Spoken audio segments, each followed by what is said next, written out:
26 কোটি টাকায় গ্রাম বিক্রি করার ঘোষণা দিয়েছেন স্পেনের এক ব্যক্তি।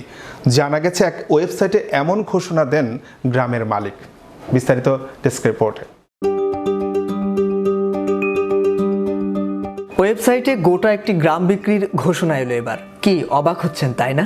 দাম মাত্র 26 কোটি টাকা। এ পরিমাণ অর্থ যে খরচ করতে পারবে সেই হবে গ্রামটির মালিক।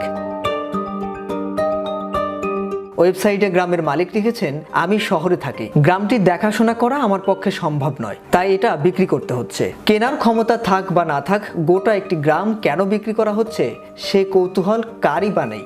জবাবটা কৌতূহল আরো বাড়িয়ে দেবে। বাসিন্দাদের অভাবে বিক্রি হচ্ছে গ্রামটি। ইউরোপের দেশ স্পেনের উত্তর পশ্চিমে অবস্থিত এই গ্রামটির নাম সালতো দে কাস্ত্রো।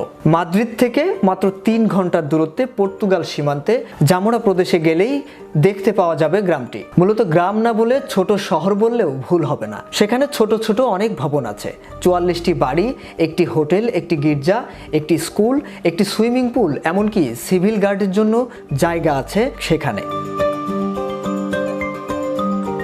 ব্রিটিশ গণমাধ্যম বিবিসি বলছে, বড় শহরমুখী প্রবণতায় গ্রামটির বাসিন্দারা অন্যত্র চলে যাচ্ছে। 3 দশকের বেশি আগেই বাসিন্দাদের বেশিরভাগই চলে গেছেন এই গ্রাম ছেড়ে। এখন পরিত্যক্ত গ্রামটি চাইলে বিশ্বের যে কেউ এসে কিনতে পারবেন। এজন্য গ্রামটির মালিকানা সংস্থা রয়্যাল ইনভেস্টকে দিতে হবে বাংলাদেশি মুদ্রায় 26 কোটি টাকা।